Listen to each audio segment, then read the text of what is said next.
മിസോറാമിലെ ആദ്യ റെയിൽപാത ഉദ്ഘാടനം ചെയ്ത് പ്രധാനമന്ത്രി. വടക്ക് കിഴക്കൻ സംസ്ഥാനങ്ങളുടെ വികസനത്തിന് നാഴികക്കല്ലാകുന്ന റെയിൽവേ വികസന പദ്ധതികൾ നരേന്ദ്രമോദി ഉദ്ഘാടനം ചെയ്തു. വെൽക്കം ടു ഐസാൾ എന്ന വാക്കുകളുമായി ഇന്ത്യയുടെ റെയിൽവേ ഭൂപടത്തിലേക്ക് മിസോറാമിനെ പ്രധാനമന്ത്രി സ്വാഗതം ചെയ്തു. മിസോറാമിന്റെ തലസ്ഥാനത്തെ ഇന്ത്യൻ റെയിൽവേ ശൃംഖലയുമായി ആദ്യമായി ബന്ധിപ്പിക്കുന്ന 870 കോടിയിലധികം രൂപയുടെ ബെറാബി സൈറംഗ് റെയിൽപാതയാണ് പ്രധാനമന്ത്രി നാടിന് സമർപ്പിച്ചത്. Mizoram is playing an important role in India's development journey. Friends, this is a historic day for the nation, particularly for the people of Mizoram. From today, will be on India's railway map. കൂടുതൽ വിവരങ്ങളുമായി S Nandagopan ചേരുന്നു. നന്ദൻ, മിസോറാമിലെ ആദ്യ rail പാത ഉദ്ഘാടനം ചെയ്ത പ്രധാനമന്ത്രി എന്തായാലും വികസന കുതിപ്പേകാൻ ഉതകുന്ന ഒരു നാഴികക്കല്ലല്ലേ ഇത്? രോഹിണി, മിസോറാമിന്റെ തലസ്ഥാനമായ ഐസ്വാളിലായിരുന്നു പ്രധാനമന്ത്രി ഈ ചടങ്ങ് ഉദ്ഘാടനം ചെയ്യേണ്ടിയിരുന്നത്. എന്നാൽ മോശം കാലാവസ്ഥ കാരണം പ്രധാനമന്ത്രിയുടെ വിമാനത്തിന് അവിടെ ലാൻഡിംഗ് അനുമതി ലഭിച്ചില്ല. അതുകൊണ്ട് തന്നെ അദ്ദേഹം മിസോറാമിലെ ലെങ്പുയി വിമാനത്താവളത്തിലാണ് ഇറങ്ങിയത്. അവിടെയാണ് ഇന്നിപ്പോൾ ഈ ഒരു ഉദ്ഘാടന കർമ്മം നിർവഹിച്ചത്. ഇന്നിപ്പോൾ അദ്ദേഹം സൂചിപ്പിച്ചത്, പ്രധാനമന്ത്രി വ്യക്തമാക്കിയത്, ഇത് വടക്കു കിഴക്കൻ സംസ്ഥാനങ്ങളുടെ മാത്രം ചരിത്ര ദിനമല്ല, ഭാരതത്തിന്റെ ആകെ ചരിത്ര ദിനമാണെന്നാണ് പ്രധാനമന്ത്രി വ്യക്തമാക്കിയിരിക്കുന്നത്. സ്വാതന്ത്ര്യ പ്രസ്ഥാനങ്ങളിലും അതേപോലെ തന്നെ രാഷ്ട്ര നിർമ്മാണത്തിലും മിസോറാമിലെ ജനങ്ങൾ എപ്പോഴും വലിയ സംഭാവനകൾ നൽകിയിട്ടുണ്ട് എന്നുള്ളത് അദ്ദേഹം സൂചിപ്പിക്കുകയുണ്ടായി. ത്യാഗവും സേവനവും ധൈര്യവും അനുകമ്പയും ഈ മൂല്യങ്ങളൊക്കെയാണ് മിസോറാം സമൂഹത്തിന്റെ കേന്ദ്രബിന്ദു എന്നും പ്രധാനമന്ത്രി ചൂണ്ടിക്കാണിച്ചു. ഇന്ത്യയുടെ വികസന യാത്രയിൽ മിസോറാം പ്രധാന പങ്ക് വഹിക്കുന്നു. ഇത് രാജ്യത്തിന്റെ മാത്രമല്ല, ഇത് മിസോറാമിലെ ജനങ്ങളുടെ ഒരു ചരിത്ര ദിനം കൂടിയാണ് എന്നുള്ളതാണ് പ്രധാനമന്ത്രി വ്യക്തമാക്കിയത്. ഇന്നിപ്പോൾ അദ്ദേഹം 870 കോടി രൂപയിലധികം ചെലവ് വരുന്ന ബൈറാബി സൈറംഗ് പുതിയ റെയിൽവേ പാത രാജ്യത്തിന് സമർപ്പിച്ചിരിക്കുകയാണ്.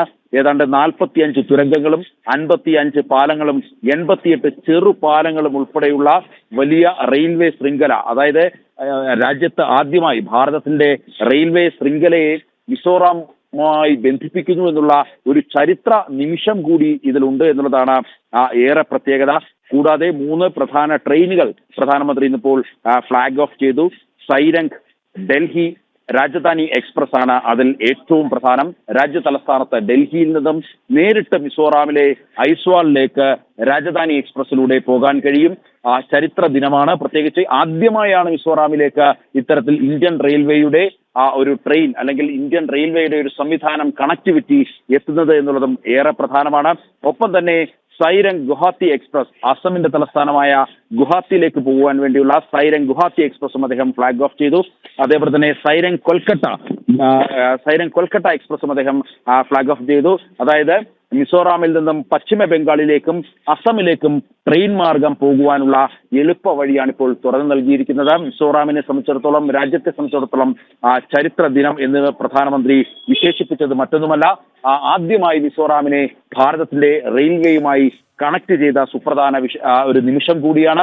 മാത്രമല്ല, നിരവധി പ്രതിസന്ധികൾ തരണം ചെയ്തുകൊണ്ടാണ്, അത് പ്രകൃതിയിൽ നിന്നുമാണേലും അല്ലാതെയാണേലും ഒക്കെ തന്നെയുള്ള വലിയ പ്രതിസന്ധികൾ തരണം ചെയ്താണ് ഇന്നിപ്പോൾ ഈ ഒരു റെയിൽവേ പദ്ധതി യാഥാർത്ഥ്യമാക്കിയത് എന്നുള്ള പ്രത്യേകത കൂടിയുണ്ട്.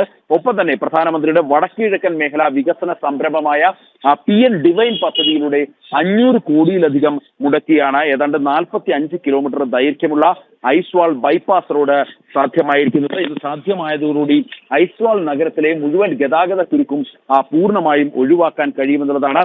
മാത്രമല്ല, ലിങ്പുയ് വിമാനത്താവളം, സായിരംഗ് റെയിൽവേ സ്റ്റേഷൻ എന്നിവിടങ്ങളിലേക്കുള്ള കണക്ടിവിറ്റി കൂടി വർദ്ധിക്കുന്നു എന്നുള്ളതാണ്.